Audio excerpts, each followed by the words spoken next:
in the new right, you can create a whole person. You can create a whole new thing that is radically different from everything that everybody else is saying. And then I tend to think, I don't know, but I tend to think that if you do that, you go around in your daily life being that person.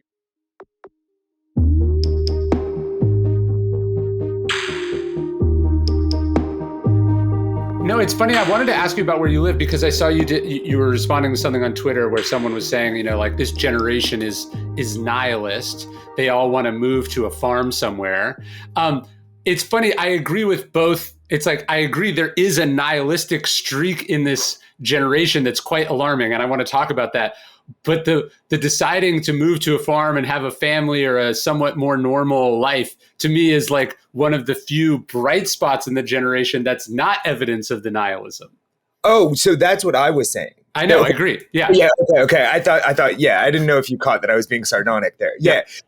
So like, I mean, what's interesting about up here is that like you're seeing actually something that really terrifies me. Like, the fact that people really can't afford a rural life anymore. Like, and this is the broader West, and this is new. You're probably experiencing this in Texas. I'm more like the Intermountain West in California. The average home price in this county is $450,000. It's one of the poorest counties in the West. So everybody who, even, let's forget the kids who want to like grow up and, have a farm fantasy, like literally the guy who like used to work as a small engine repair guy, the small rancher, all of that is gone. And that's happening for reasons that maybe are out of our control, but that are the result of processes that we unleashed and that a lot of people make apologies for. And like, that to me is inexcusable. Like the collapse of the American family farm, the fact that you could feed the world on family farms and we tell ourselves that you can't and that it was inevitable that those would go away and that kids shouldn't dream about that. Like, I'm ranting, but that's like a kind of animating passion of mine. It's just not true. And it's insane that we've come to just accept it. Yeah, there was a New York Times piece a couple months ago that was like, the next affordable place is already too expensive. And it's true. People think, well, I could always move out to the country and I could afford to live there. And like the farm that I bought in 2015, having left New York City, thinking I was getting a steal, all this land, it was, let's say less than $500,000. It's tripled in value since I bought it. Right. And in 7 years. And so, like I can afford it, but like, if I had inherited it from my dad, I couldn't afford it because especially, and I think people often blame one side or the other, but like in Texas, your property taxes are assessed annually. Right. And so they think it's pro the little guy that you're not paying state income tax, but it's actually like the taxes are remarkably regressive in that way. So it's even less affordable. But it's a weird phenomenon because you can see where the people are getting sort of bitter and angry because they're getting forced out of the place that was always their sort of respite or solace from the crazy expensive city. Well, so, and this even goes to this goes to a lot of new right stuff in a certain way, kind of roundabout, but maybe we'll get there. But like, so what you did was, not you. Yeah. What we did. Sure. Like up here, it's forestry. So there's this kind of long story that enviros people on the left, which I'm implicating myself in, there were clear cuts. There was really, really bad forestry decisions made up here over many, many years for a lot of different reasons. Some of it was fire suppression. Some of it was approving clear cuts that shouldn't have been cut. It was just take, right? But then what you did was you basically said all loggers are bad, not these guys doing the clear cuts, because a lot of the particularly union logging jobs were pretty sustainable comparatively. And basically through a number of weird regulatory decisions that were not voted on by anyone in America, you shut down public land logging all across Northern California, most of the Pacific Northwest outside of like state stuff. And you decimated the regional economy and made it into a place based on tourism, based on servicing the needs and interests of fundamentally elite people in San Francisco and Seattle and places like that. You made it into a tourist playground. And then basically those industries, of course, don't go away. Like we get rid of family farms, but we keep agriculture. We get rid of small loggers, but we keep timber. So nobody sees it. You don't see the small time guy with the union. That's gone. But there's Sierra Pacific is the largest, landowner in all of the United States and owns basically this whole nexus of counties here. So they just ruthlessly drive down wages.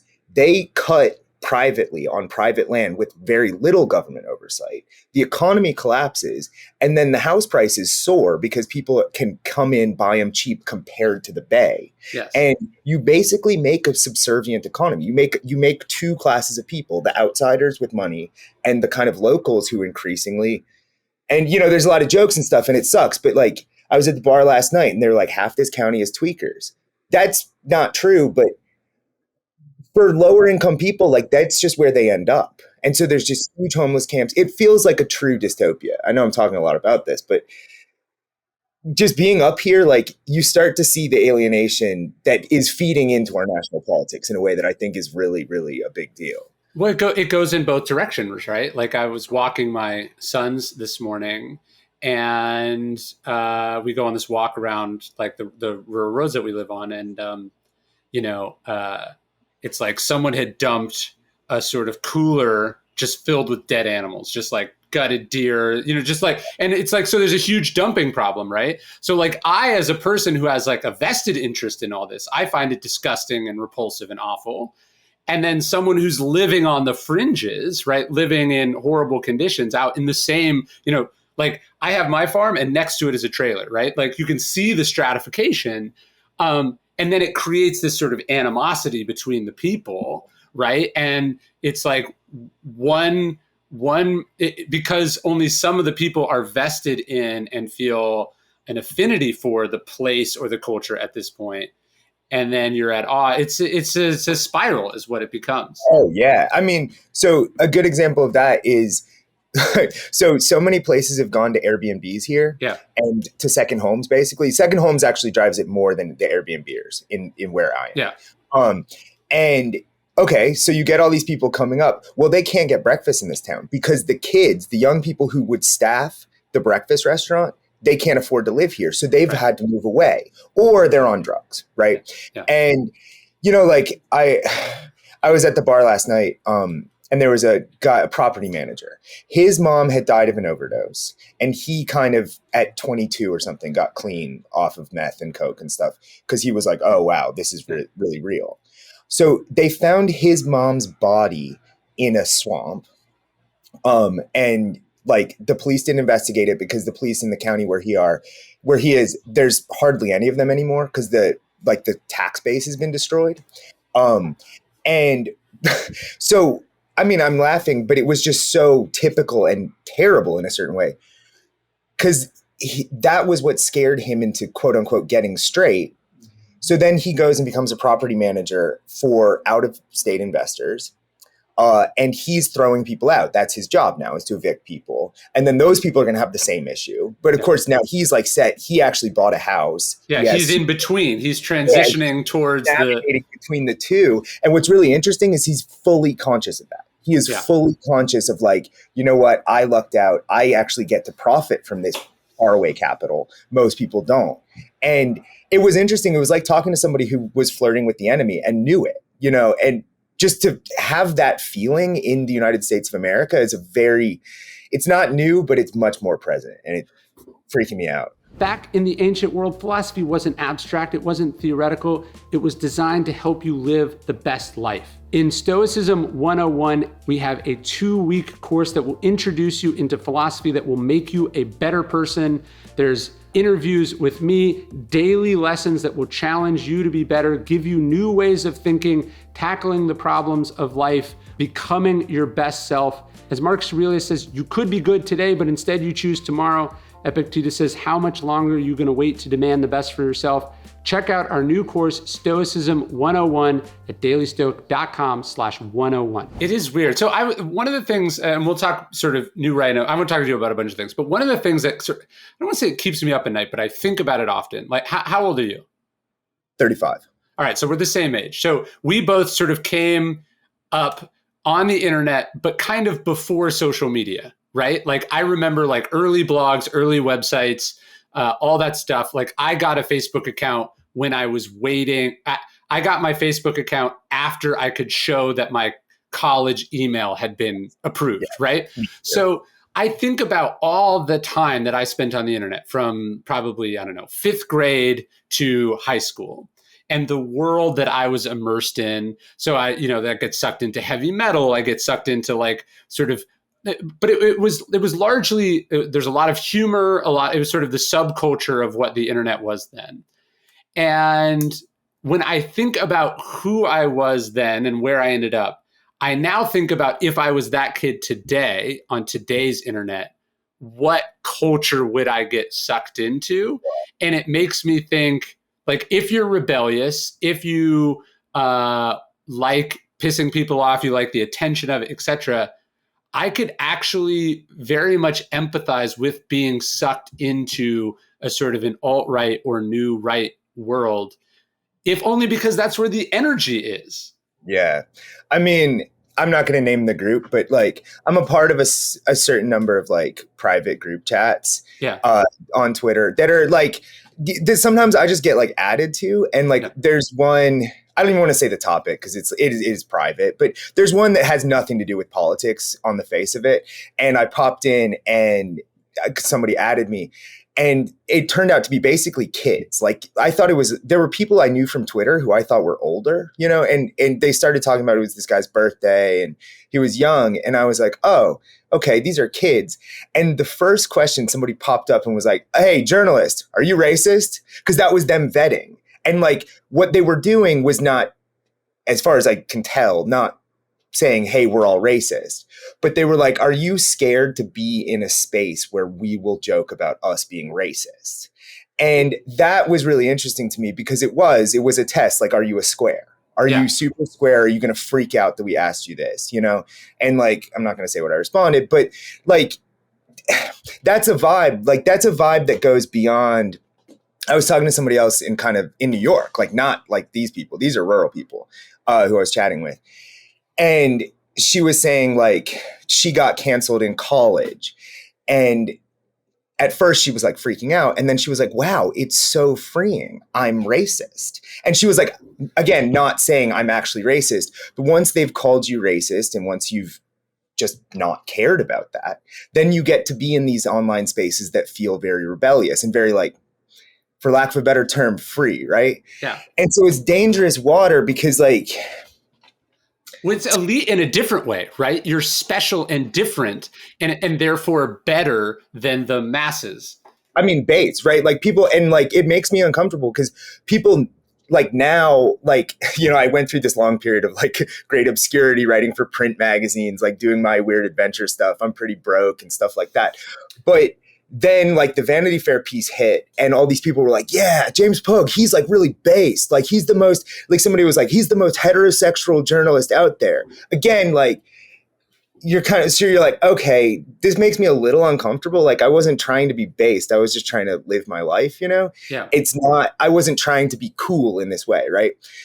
But it plays in that direction. And then you end up talking to people and it's like, there's another step where it's like, oh, you collect memorabilia from Rhodesia. Like, oh, you've got an apartheid era South African flag, like shit like that.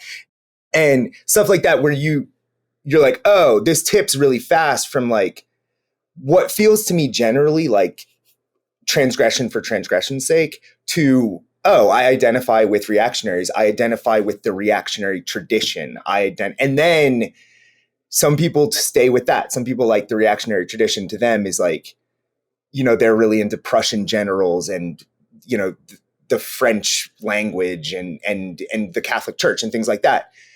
But then there's a quick step from there to like, oh, this guy was reactionary, but really smart, but really racist. Maybe he was right about everything. And that line is not a difficult one to draw. I'm not criticizing necessarily anybody in particular when I say that, but you see it happening and you see it happening really fast with some people. Yeah, I've sort of watched this now, especially during COVID, it was most pronounced, but you sort of watch someone get radicalized very quickly. like there's this Marcus Aurelius quote that I think a lot about because he said it during the pandemic. He said there's two types of plague. He said it during his pandemic. What was the Antonine Plague?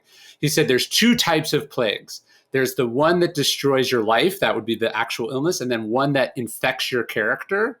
Right. Yeah. And it's been interesting to watch. You sort of watch someone like they'll send you a link from this website and then they'll send you a link from this insert. I don't even want to say the name, this sort of COVID skeptic. And then all of a sudden you're like watching it incubate and then explode inside the person and they become full blown X, Y, or Z. I mean, the term for this is being red pilled, but it's very fascinating to watch it happen to people who you'd like to think you're very different than, but actually at a different time or place in your life or a different series of events happening to you could very easily be you, I think. Oh, absolutely. I mean, yeah, I have a lot to say to that. Kind of a side note, but like going back to your earlier question about getting radicalized online or getting just what the online groups that you can fall into. Like early internet for me was all about Northern Ireland. Like, and I'm not even 100% Irish American, but I found it actually very kind of a space like Irish politics where you're living up to this national idea of like a socialist united republic and like re-Gaelicizing Ireland after, darn near 800 years of, Anglo influence and stuff like that. I found that to be a really refreshing and exciting rebellion against the quote unquote global order, the kind of constant homogenizing force that is around us all the time. Right.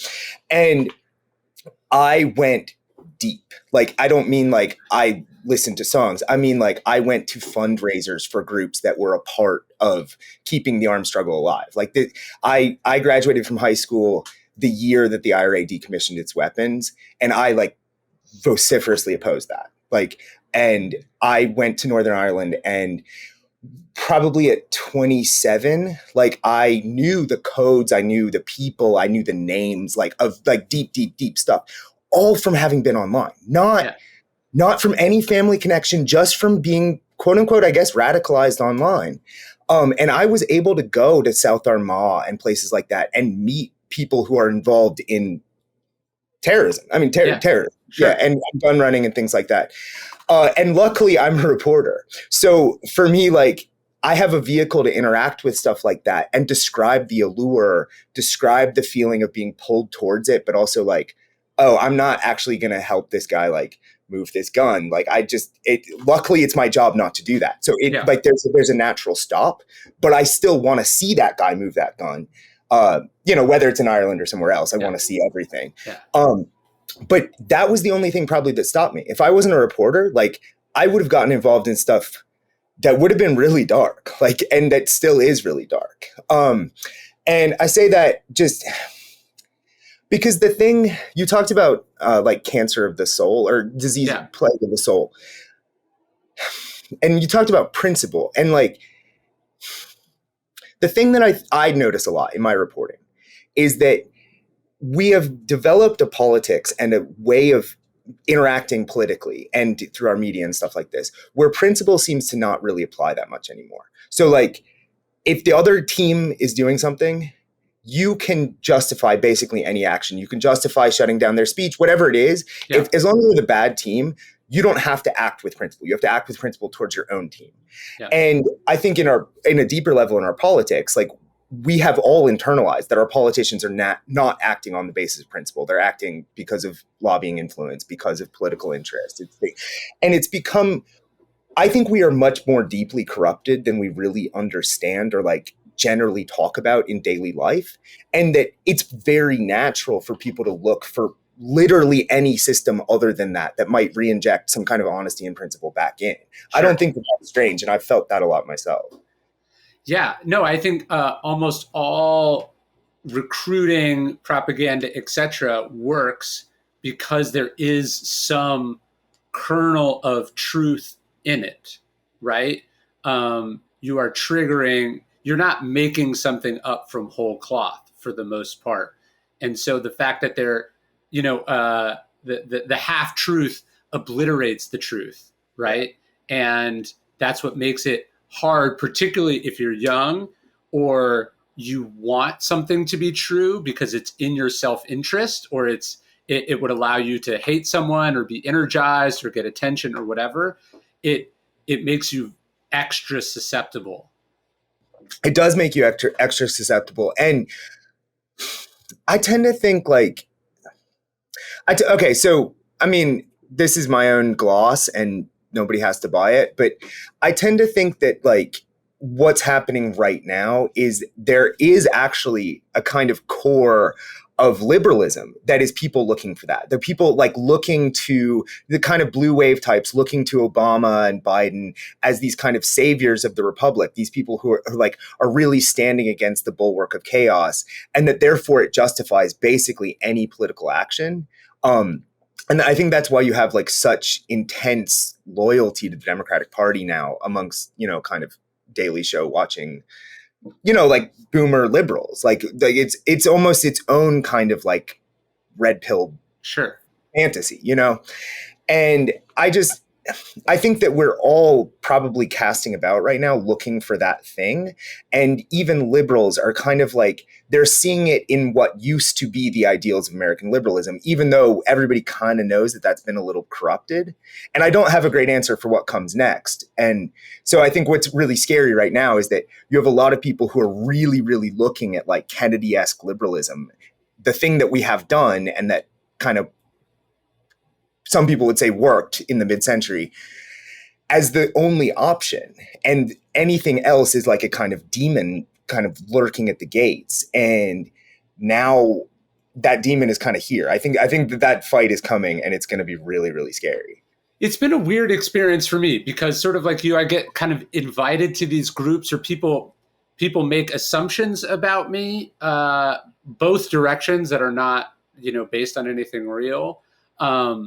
But like, so I wrote this book about Peter Thiel. So I have sort of entree into the groups that way. Then I write about Stoicism, which is this sort of Greek Roman-esque thing so there's some fellow travelers there. And then I live in Texas and I hunt and like to be outside, so there's that. And then on the other hand, like I actually have what my actual political beliefs are. So I'm on this other side, but I've had this weird experience of watching like I know Blake Masters. Blake Masters has stayed at my house before. I've had dinner with him many times. I knew J.D. Vance when he was just an author writing a book, and so you sort of meet these people and then you kind of, it's a weird experience of like watching a friend on a reality show do anything and everything to win, when you know that a reality show makes you into a caricature of a human being and exploits all the work. So it's been this weird kind of disorienting experience to watch people that I know that I thought were sort of on the same wavelength in a kind of centrist, normal spectrum of, beliefs, and also like sort of like things you would say versus not say, like not even ideologically, just like how one would act in public. You know what I mean? And then you're just like, holy shit, did you see them on The Bachelor last night? Like, I can't believe they did that. Right.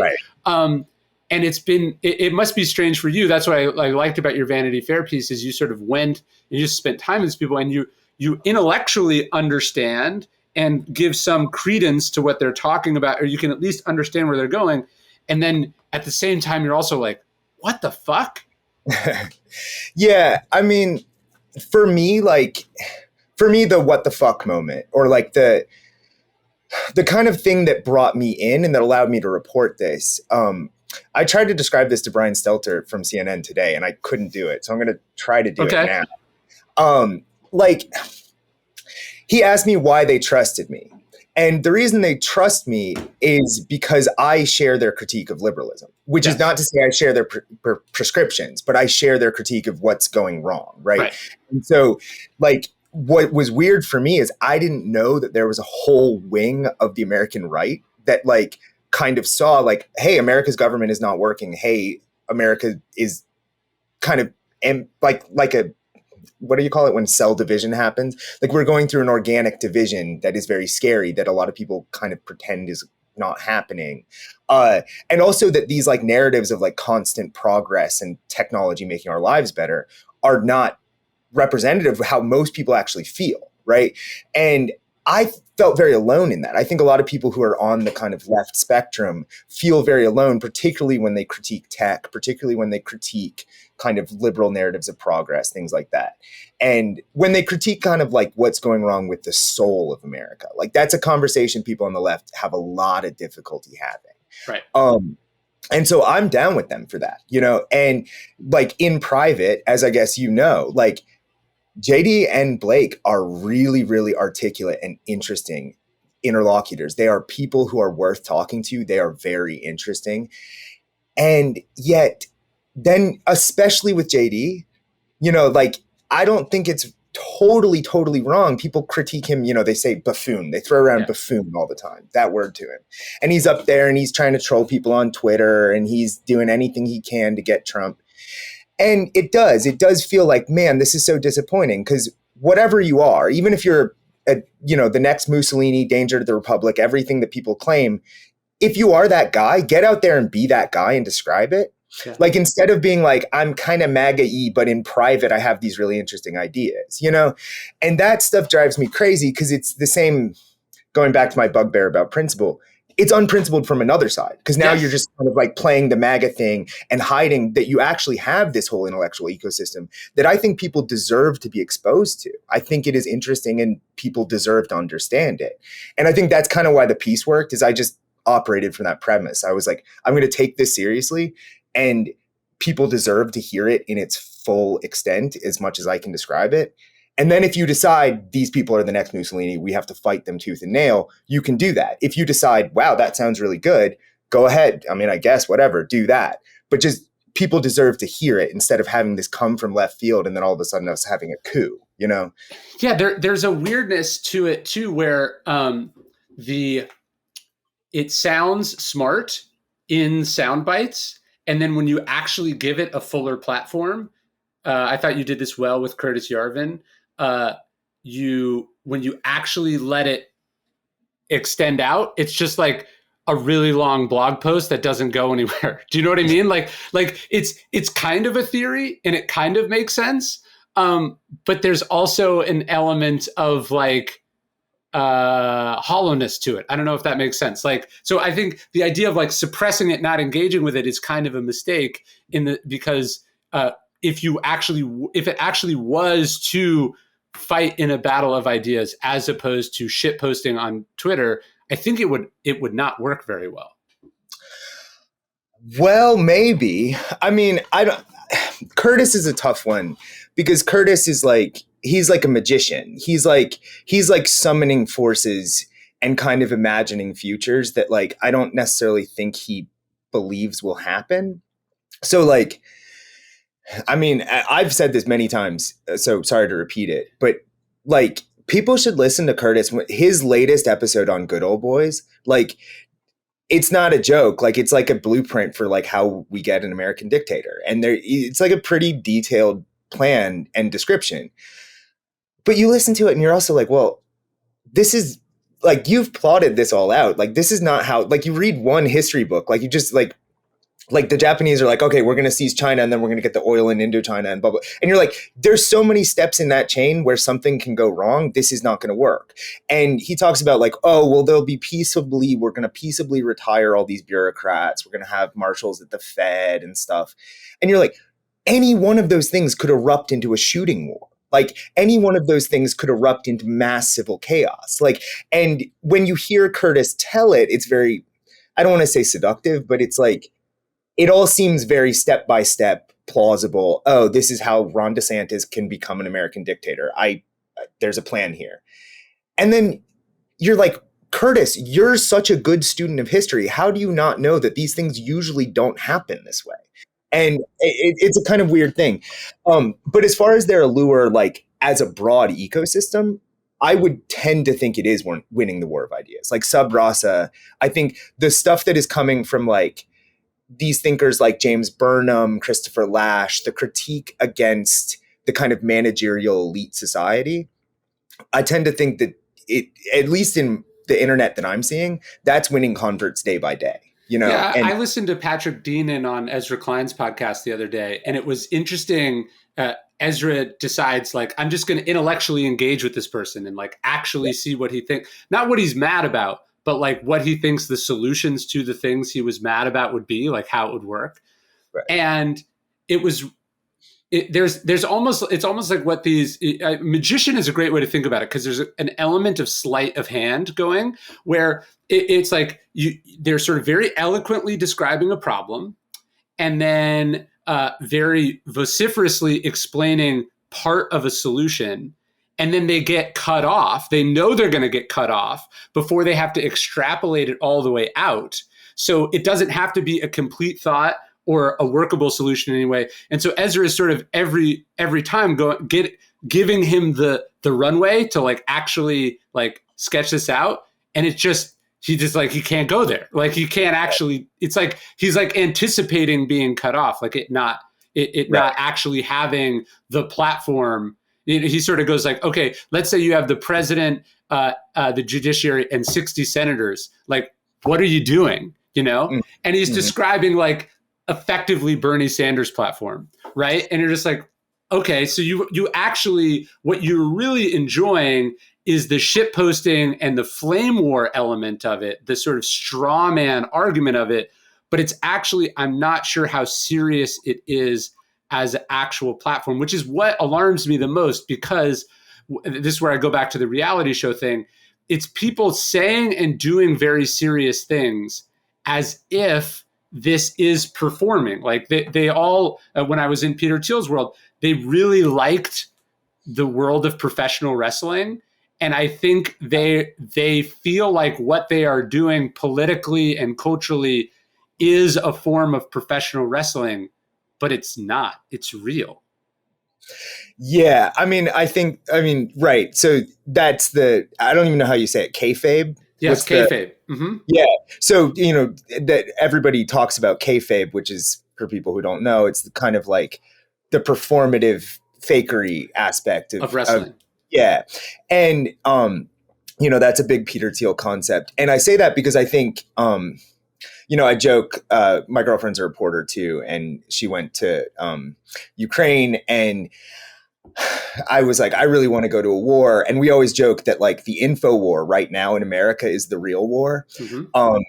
And it's kind of like, it's a joke, but it's kind of true. I think that a lot of people right now are fighting an info war, a media war, a kind of ghost engagement in the midst of the American elite to try to like figure out whose vision of history, like it goes super deep, like whose vision of history is going to win out, and whether it's going to be the Davos kind of globalized people these guys hate, or this kind of, ragtag band of insurgents.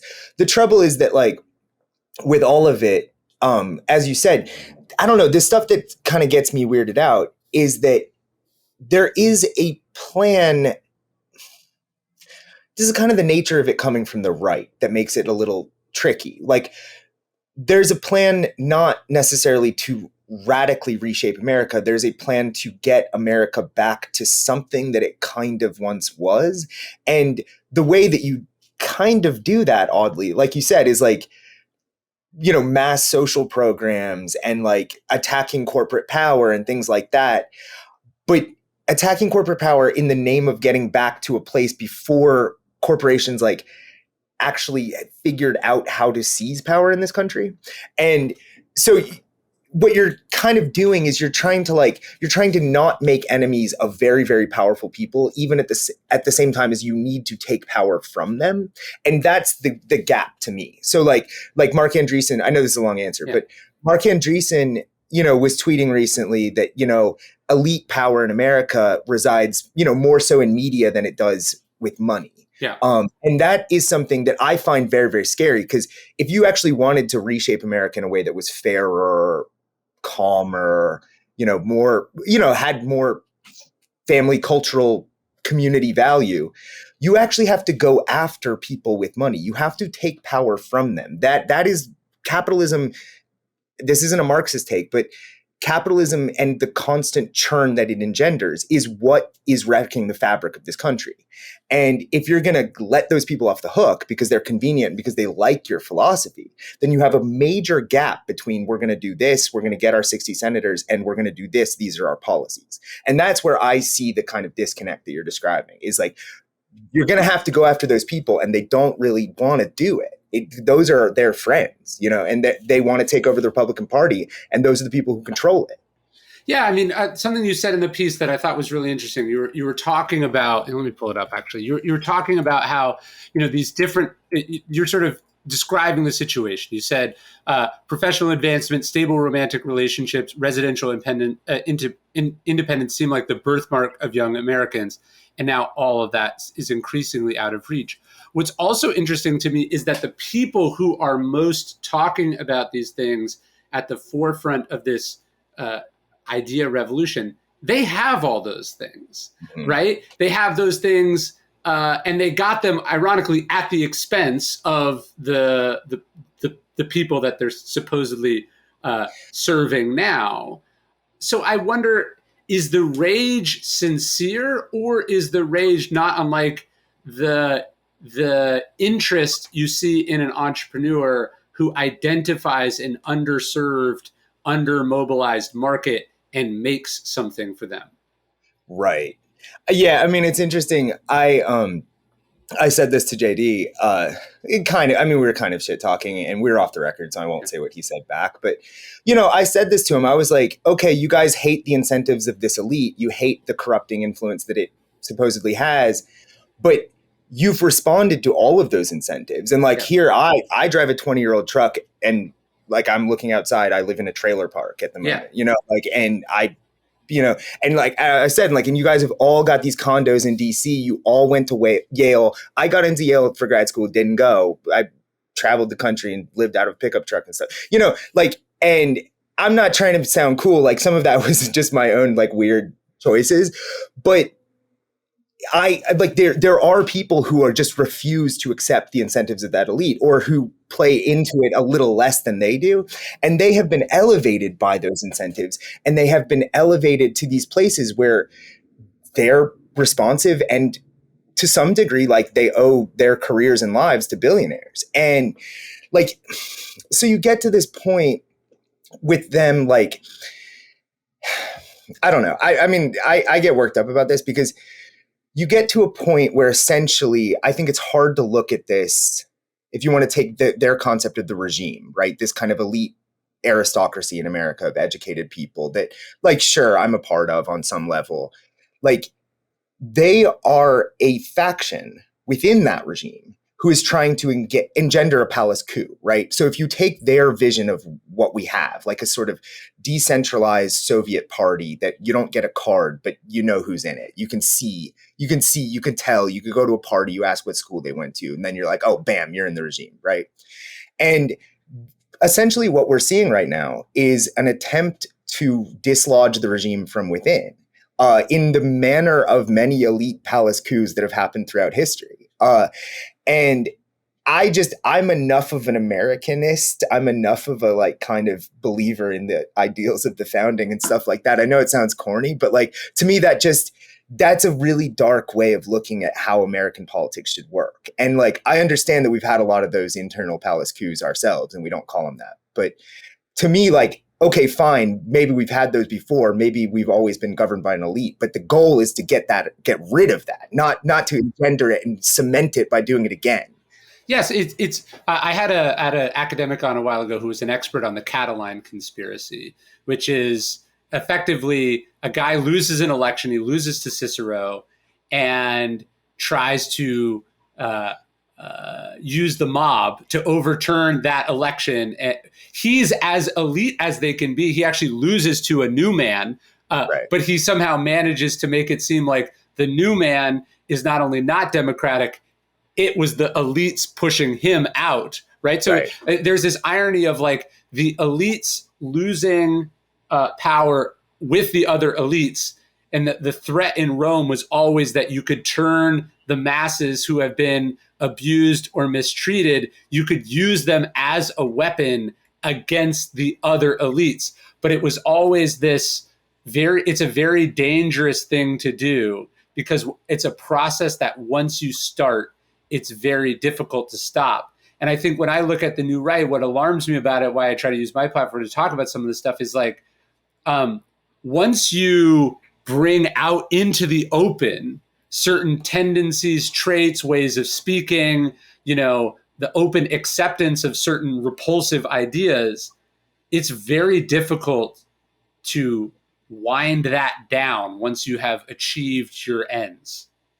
Absolutely. And I mean, I need to brush up on my Roman history, because like so much of this stuff, like I get in conversations with people and I'm like, wow, I thought I knew a lot about this. And then I'm like, wow, I don't.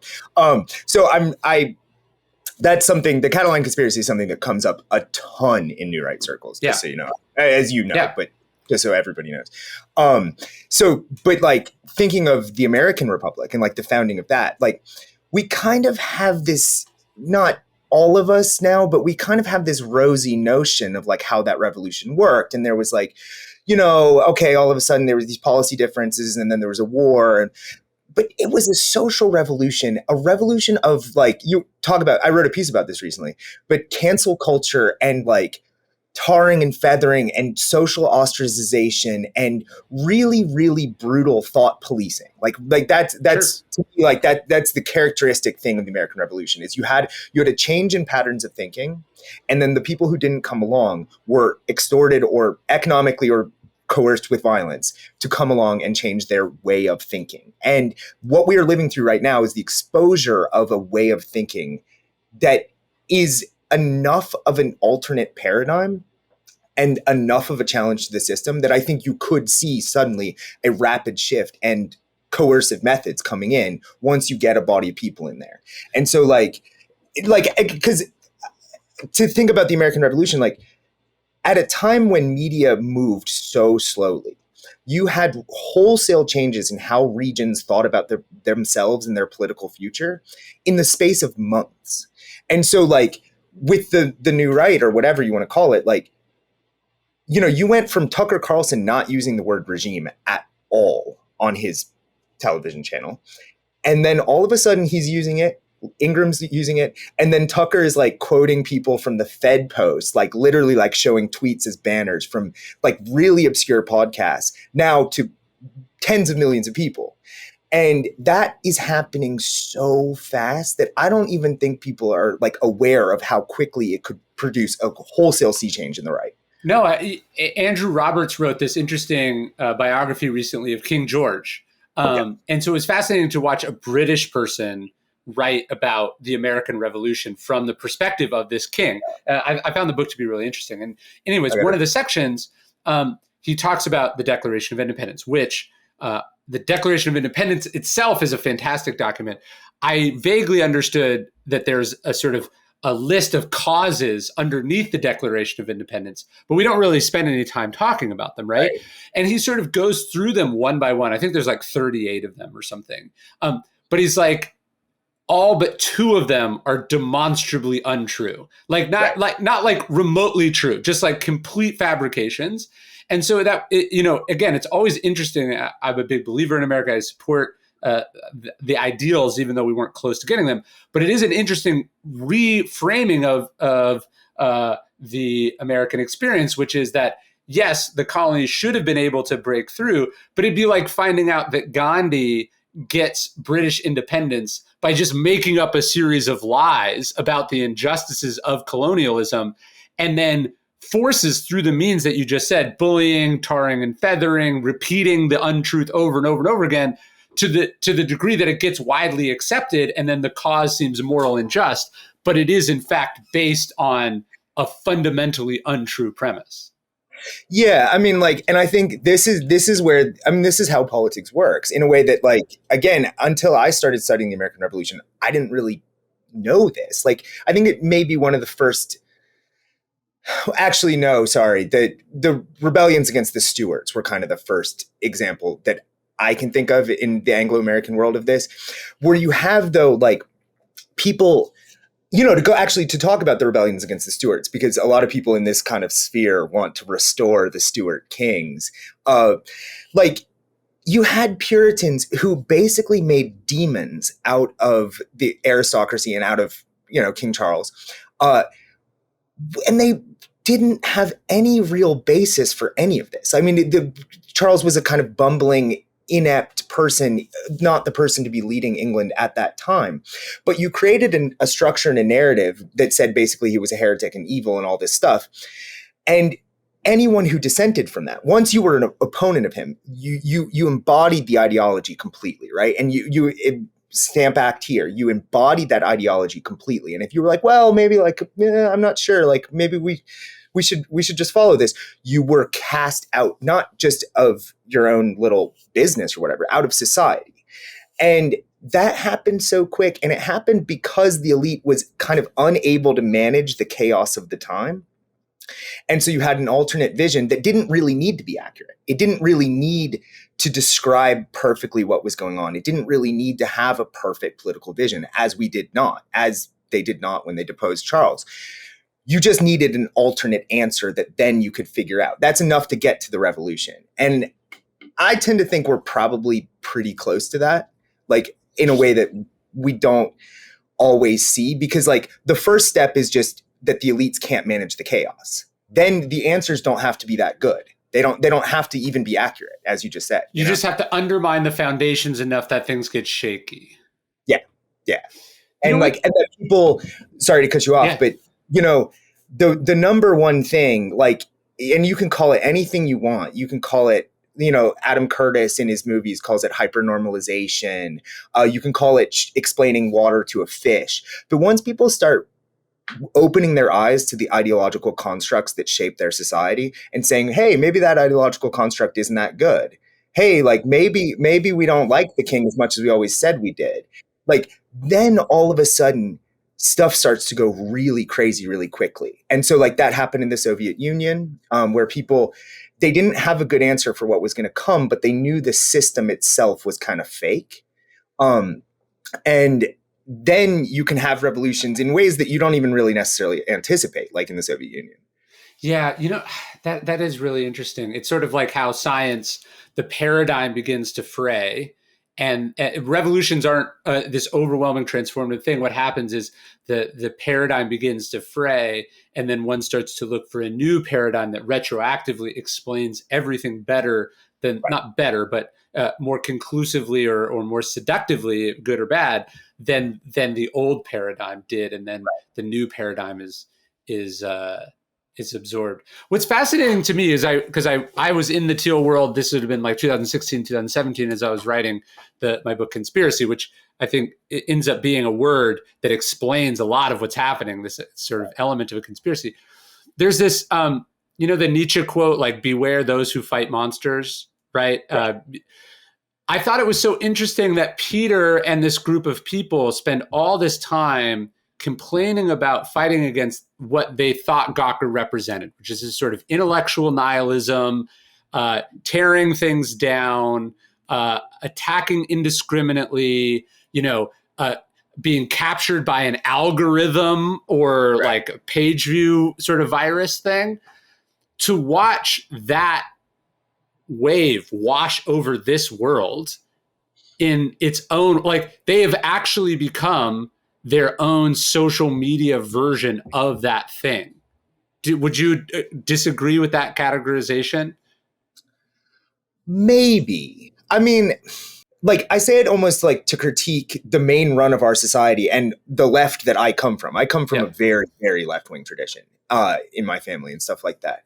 And hey, like, we have been remiss, I say this as a leftist, like in not talking about a lot of what you just brought up, in not talking about how social media is reshaping our brains, in not talking about how bad media has become and why that is. And like accepting all of this is inevitable. I work in publishing, right? Like publishing just kind of went along with the degradation of its own business and didn't make a peep. And people who criticized it, and I'm associated with Harper's, like I remember this rash of pieces about how evil Harper's was and how Harper's like not wanting to be super online was actually like technically patriarchy somehow and stuff like that. Like that was an N+1 piece. That was an N+1 piece from 2012 that I was like, what is going on?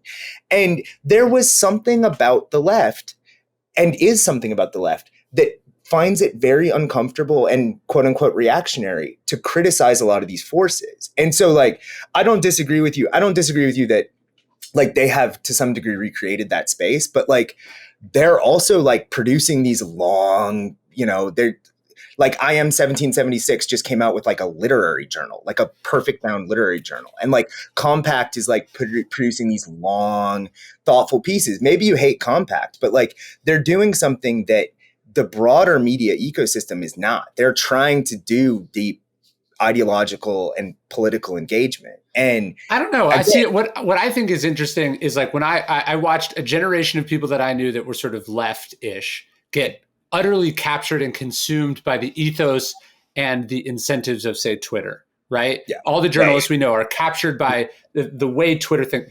But over the last several years, you could also argue that's what happens to JD Vance. That's what happens to Blake Masters. That's what's happening to Elon Musk, right? The exact same process of being consumed by competing on trying to get the most attention, changing your ideology and your worldview to what will get you the most attention on that platform is also what's consumed that side of the spectrum. And there is this element to me of they're performing for internet points, even as they're sawing away at the basic foundations, not even of the democracy, but of like how humans should treat each other when they, like the terrible quote in your piece about like the de-Bathification of the government or the firing all bureaucrats.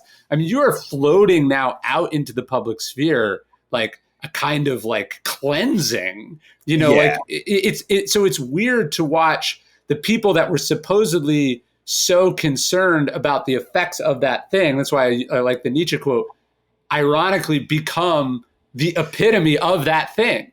Yeah, I see better what you meant now. Yeah, I 100% agree with that. And I don't have too much to add to it except little cherry on top to me is that, like, okay, there's a CNN anchor, like oddly in liberal media, you're so constrained in what you can get away with saying that it's very hard to look cool. Like you can get on there and you can tweet about whatever the thing that everybody's tweeting about that day is, and you can try to pile on, you can try to go viral. But it's very difficult to do what you probably know, like in the new right, like people talk about posting spicy stuff, right? Yeah. You post just the right kind of spicy thing. And it's like not too racist or whatever, but it's just like it reads a little like, wait, you're allowed to say that and not get banned? Yeah. And like they're hitting that line and therefore they're cool, right? Because they actually have the space to like do spicy stuff. And so their incentives are, I would almost argue like sort of, they're taking the liberal kind of journalist media brained Twitter parasite that infects everybody without now. The governor of like a kind of political correctness, but also like their whole world, they're like to some degree, this is a hard thing to actually describe, but I do think it's true. Like your whole like being to some degree becomes about like being spicy. Like that, like people, it's really difficult to like separate the person from the online engagement at a certain point because you create these personas and these personas are so differentiated. Like they're so differentiated, much more so than like a guy from CNN versus a guy at New York Times. Those guys like almost you like change the name and you wouldn't be able to tell who's tweeting. But in the new right, you can create a whole person. You can create a whole new thing that is radically different from everything that everybody else is saying. And then I tend to think, I don't know, but I tend to think that if you do that, you go around in your daily life being that person. You're still checking your phone all the time. You're responding to DMs constantly. Like Twitter is totally mediatizing your brain. It might be another Nietzsche quote, but he talks about the mask that eats at the face. I think that's what it is. Yeah. I mean, and like now there's this guy that is kind of popular on the new right who talks about prophilicity. Do you know this? George Friedrich Heidel or something. But so I listened to him on Good Old Boys, and I thought it was really interesting. Like, and I don't know what his deal is, and he might be like a fascist, so I'm not endorsing this guy.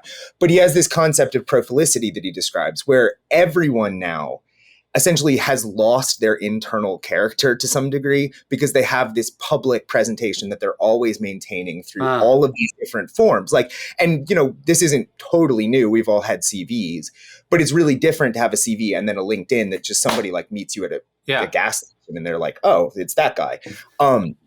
And so that we've essentially become, as you just said, like our masks are inseparable from us now. Like, we cannot figure out the difference. And I feel that a lot. Like, I hadn't been on Twitter as much. Like, I got on Twitter late and I never really used it that much. I'm not that good at it. And then reporting this piece where I spent a lot of time on it, and then having this media blow up where all of a sudden I was just monitoring my mentions and all that stuff. It changed my relationship with my girlfriend. Like, it changed who I was to her. And she noticed it, you know, and she it also changes your relationship with yourself, I think. Oh, yeah. I mean, what I just described is downstream of changing my relationship to myself. Cause like, she's not on Twitter. And so like to have that happen, and this is the space of like 6 weeks, but like for a little bit there, and I haven't tweeted, I think, in all of May, but like for a little bit there, like I felt myself change like really, really quickly. And I think that's the power of this nebulous force, is it can bring you in and change your brain so much faster than you often give it credit for. Well, J.D. Vance called Trump cultural heroin. I think actually this is the cultural heroin, the performing for the my first book's called Trust Me, I'm Lying, and I use this metaphor that Upton Sinclair did. If you read The Brass Check, no, you should read it. Upton Sinclair, after The Jungle, wrote an expose of media. In like 1913. I really want to read that. I'm a big California history guy anyway. It's incredible. Here, this is my copy. It's an incredible book. You should absolutely read it. It's an expose of what was then a sort of capitalistic industrial scope of media, which you could just swap out a couple words. It brings you exactly back to where we are now. But anyways, he's sort of talking about how he calls it the fool that feeds the monster, right? And I think that's to me what's happening is these people are sort of feeding this monster because they want something, or it's fun, or they're bored, or there's some hole in them. And you know, this is Trump, this is Vance, this is Elon Musk. Even though these are powerful, rich people that have everything you want, that you think they want, there's something deeply exhilarating and addicting about performing for this real-time international audience, where if you say the right thing at the right time, you're not just performing for the internet, but now CNN is calling and Fox News is calling and they're commenting on you. And it's profoundly addictive and distortive. And if you can get, and this is where I was in my 20s, if you can get good at tweaking it, you can feel it's really fun and exciting as long as you don't think about the consequences of what you're doing. Yeah. And I mean, well, so I don't, this is my thing though, is that like, if you want to fight that tendency, like, I think we have to have a conversation. Like, these people can't be the only people who are critiquing liberalism, right? Sure. And so like, the thing that I think is happening with JD is like, okay, so with JD and with Tucker, there's often a conversation in the media. Like, are they creating their audience, or is their audience are they finding their audience, right? And yeah, I agree. And I think that like, I basically think that conversation is pretty dumb, like, because it's both. Yeah. But like, I would tend to argue that they are, the reason that it's impossible to differentiate is because there's like this vast mass of people who do have that hole that you're describing. Yeah. And it doesn't take a lot to fill it. Like, it's an amorphous hole that a lot of people feel. And like that you can have Joseph R. Biden fill it for you. Like, some people do. Like a lot of my parents' friends, like, he fills it. Like, he's our Roosevelt. And if he just had 60 votes, he would save us, you know?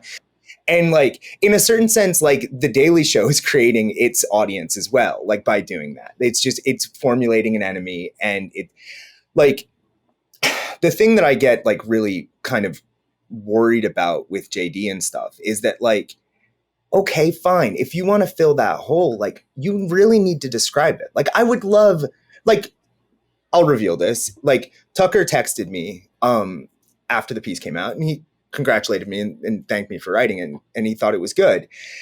And if I was going to say something to him, he should have JD on for an hour, like not on the streaming channel, not on Fox Nation, but on the TV, and really talk about where this is going. Really talk about why all of a sudden they're using the word regime, like why all of a sudden like this info war matters so much. Why, like why there is this crossfire between him and the New York Times and CNN. Like, what is that actually about? Like, because you allude to it all the time, you talk about it all the time, but you're not really explaining to that audience that you're helping to engender or helping find themselves or whatever it is. You're not giving them the goods. And I would be really interested. It would almost, I guess this goes to where you're kind of raising concerns. I would be really interested to see what happens there. I would also be a little scared because I think there's a pretty high likelihood that if Tucker did that, the vast majority of his audience would be like, cool, where do we sign up? Like, let's get that dictator. Yes. Like yes. Yeah. The nihilism combines with a certain spiritual emptiness and anger and rage that can be turned against any group that it so chooses. Yeah. Or that it is directed to be turned against. And like, I mean, this is kind of the thing. Like, is that anger and rage going to be turned at elites, which is already kind of happening on all sides? Or like, when does the kind of like ethnic nationalism stuff come in? And like, how much, like this is kind of, again, like the difficulty in our shadow media war is that like people are so hesitant to talk about so much that it's kind of hard to find the racists. Like, and it's very interesting because you listen, as I'm sure you listen to some of these new right inflected podcasts, and they're very careful. I don't know, like, or like maybe they're not personally like ethno-nationalists of any kind, but they know that a lot of their listeners are, and you just don't see those people. You just, because they're, they get banned from Twitter, they're off. And so that whole wing of that audience and that whole wing of support that's coming into this new right, like you're not even seeing the racists, but they are there. That is a part of this. It's a dark undercurrent. I mean, it's a really dark undercurrent that is there. That to me is what alarms me about all of it. It's like sort of people who should know better are messing with some very powerful forces that, if you have any sense of history, once unleashed, does not end in a good way. It ends with people dying. It ends with things being and of course the left does this too. This is when you saw after the death of George Floyd, people talking about rioting as a legitimate form of protest.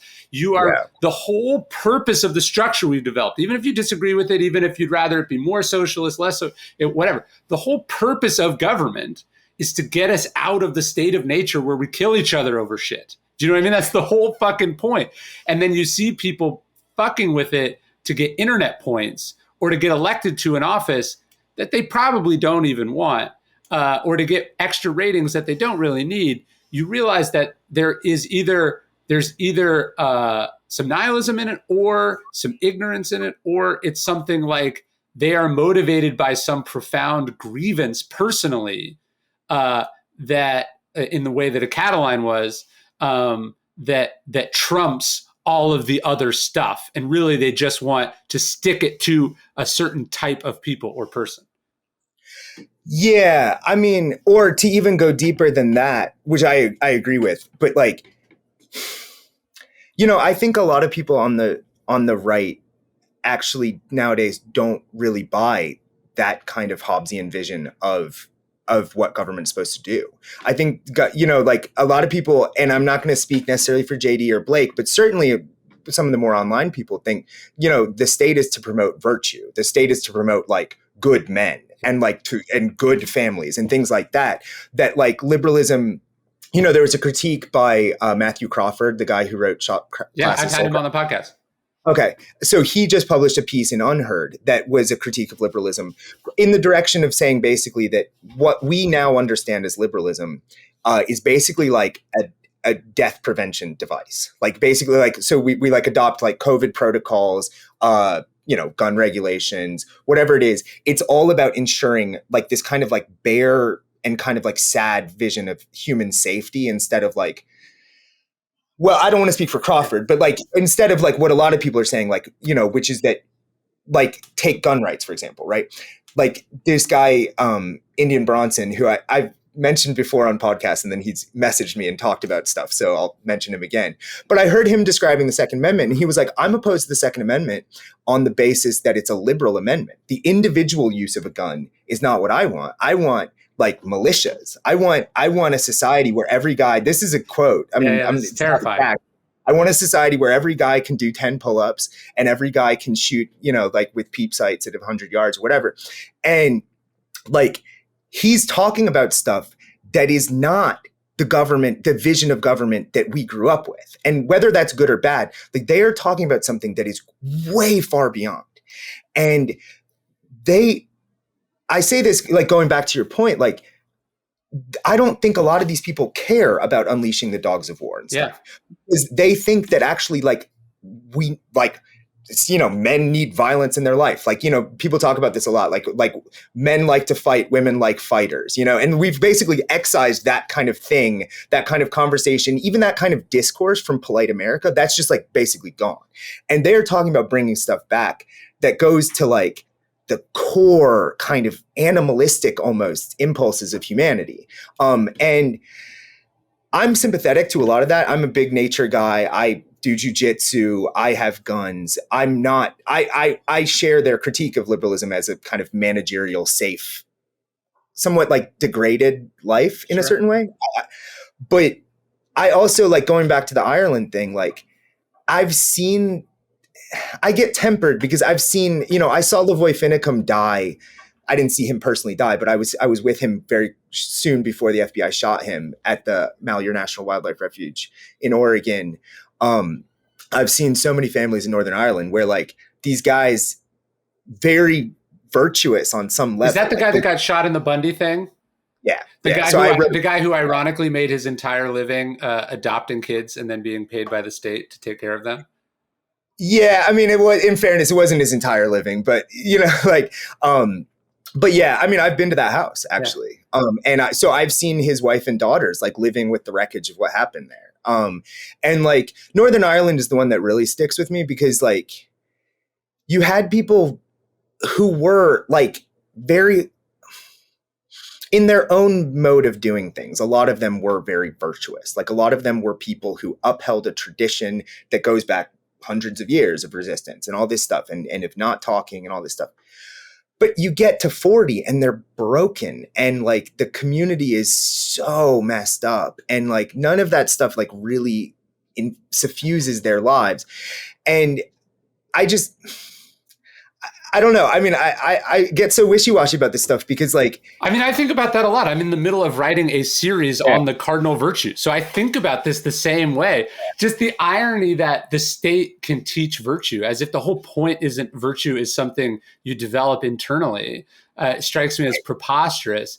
And I think, ironically, when you look at the development of fascist states, it almost always starts with the exact premise that you just elucidated, which is that the state has made us weak and hollow and not aggressive enough. And there needs to be an insurgency to capture those commanding heights. And then we'll have real men. And those real men always end up murdering a lot of other people. It's a fucking terrifying thing when I think about it. Right. Well, so, I mean, like, the apologists for fascism often bring up that, like the thing that kind of animated Hitler in much of his rise was this kind of loathing of Anglo-American capitalism and like belief that like, this was going to, as people talk about today, which is where I'm going with this, like it was going to homogenize the world and it was like reducing the quality, like the literal quality of European culture and stuff like this. Right. And like the apologists for fascism are right, but the downstream of them, I don't mean fascism is good. I mean, they are right about that point, but the corollary to that point, therefore, is that if you're saying all that stuff too, then the comparisons to fascism have to be brought into this conversation. You can't. And so, you have these kind of like wishy-washy, like, well, like this wasn't that bad. Actually, people don't really understand what fascism was really about. And it's like, all right, yeah, but if that's true, then this new right is more close to that fascism than a lot of people are willing to actually talk about and admit. And I've brought that up a lot with people generally in private, and there are some interesting, I wish that I could quote some of this, but there are some interesting responses. And I will be honest, some of them are very disturbing. Some of them are not, they're not like, oh, no, we're not that. Some of them are like, well, maybe. Yeah, that's exactly what I think alarms me the most about it. It's like sort of, it's either people who should know better or people who are indifferent to. There's this famous scene at the outbreak of the U.S. Civil War. Sherman is teaching at what is now Louisiana State University, and he's at this. You maybe know the story, but he's at this dinner, and all the Southern sort of military future leaders and these kids are all, yes, this is so great. They're talking about it, and he's like, first off, I don't think you understand that the North will fight, and that the North has all the industrial might, all the power. They might be softer, they might be more urban than you, but you're underestimating them. But he says, I don't think you understand what a civil war will bring. He says, this nation will be bathed in blood and it will be horrendous. I think about that often when I watch these speeches, again, from people I know that I've spent time socially with, that I probably agree with on a lot of things. I see them talking about and flirting with forces and ideas that, if taken to the conclusion that the natural logical conclusion that they themselves say they want to do, they seem to be either ignorant of or indifferent to what that will actually mean. And it will be horrendously awful and the shame of this country. Do you know what I mean? Like it will be, I'm reading a book about Imperial Japan right now. You look at these things that serious people took very seriously at the time, and you wonder how it could have happened. And it's like, this is how that happens. Wait, what Imperial Japan book are you reading? I'm reading Sea of Thunder by Evan Thomas about the Japanese naval commanders versus the U.S. naval commanders. And it's actually fascinating. We don't think of the Japanese as a racist imperial force, but the Japanese not only thought they were superior to the Chinese and the Koreans and all the other countries they invaded, but they thought the white race was the inferior, weak race, and that we wouldn't fight. Yeah, we were scared to fight at night. The reason I ask is because I, just before I got on this call, I turned off my audiobook of The Rising Sun by John Tolland. Yeah. So I'm going through the exact same history. And there's some similarities there that I did not enjoy. Yeah. And the thing that really struck me, was that, going back to something we talked about earlier, they kind of made an empire by accident and made a war by accident and like invaded Guadalcanal by accident. Like, it just, all of this stuff happened because there was one little faction that was like, let's do this. I mean, I didn't know, for example, that the Manchurian invasion, like the invasion coming from Manchuria into China, was just a random commanders like, we're going to do this and nobody can stop us, And I think that we're probably headed towards a point of that kind of like chaos, but also like desire to rebuild the nation through extreme acts and things like that. And so, like, going back to, where I am right now, the militia is in charge of Shasta County. So I'm just over the line in Siskiyou County, but the militia basically ran proxy candidates in a recall election. And like, they won't say this because like they say like, well, these guys were just independent candidates. But like, when you talk to people in the militia, like at the bar, like at the rodeo, which I do, I'm in and among them, like, they're like, yeah, we're in charge now. Like they describe it that way. And there's one woman who said to me at the rodeo just now, she was like, I was so happy when we won that election, because if we hadn't, like, we would have had to fight them. And I was just like, like, it was just so casual violence. It was just so casual. And there's this guy, Carlos Zapata, who people should Google. I think they've taken most of his videos down, but he's kind of the big dog in this area for a lot of different reasons. And he went up to the county board and he said, I will fight. I was in Fallujah, which seems to be true. He was like, I was in Fallujah and like, I do not want to fight against my fellow citizens because I've seen it, but I will lead that fight if I need to. And everybody's just with him. Like, he is a hero to most people you talk to in this county. Not everybody, but a pretty sizable portion. And that's how he talks like all the time. That isn't just like one soundbite. That's a baseline for Carlos. He talks about there's going to be blood in the streets. He just is like that. And those are your neighbors. That he owns the bar down in Red Bluff. Like, he's just a guy you see. So this isn't, I often said this like about Trump, like, you can't write off half a country as a lunatic fringe. You can, no. I think you can't just wish away the growing, the extremism and the fascism and the willingness to seize a wildlife center or use weapons or use physical intimidation at a protest. You can't write that off because this is how those movements take over. This is how that works. But as we wrap up, I wanted to talk about one more. Let's tie this back into what I try to talk about, which is, ironically, I think you and I would both agree with the people we're talking about that virtue is essential and that virtue is in an alarming amount of decline. I think what we're talking about is how does one cultivate virtue and make virtue the primary sort of metric by which society and people in that society are judged. The interesting, like, the idea, it's a seductive idea, but the idea that you get virtue by being unvirtuous, right? That this is why Christians supported Trump, even though they knew he wasn't actually Christian or cared about any of this stuff.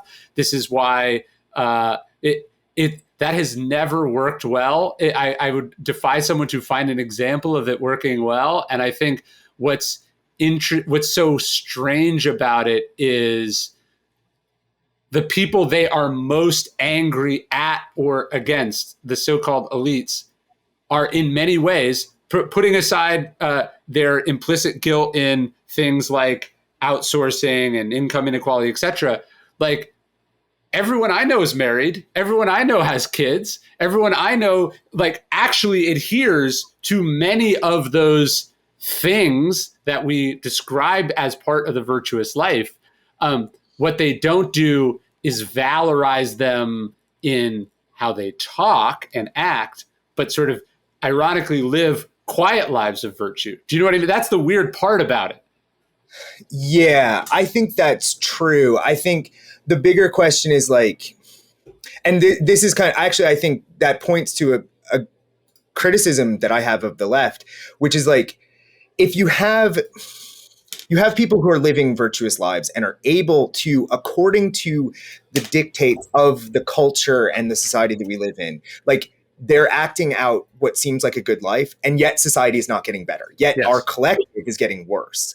Then, like, at what point is that actually a public virtue that you're enacting? Or is it just a kind of like private performance of a life that is convenient, right? And like that's not a right-wing take. It's a take that I think we all need to kind of think about. Like, because what is weird to me is, like, I'm personally not married. I'm a weirdo and travel a lot and do all kinds of like unvirtuous things in a certain sense. Like, I'm a very like not those family man in a lot of ways.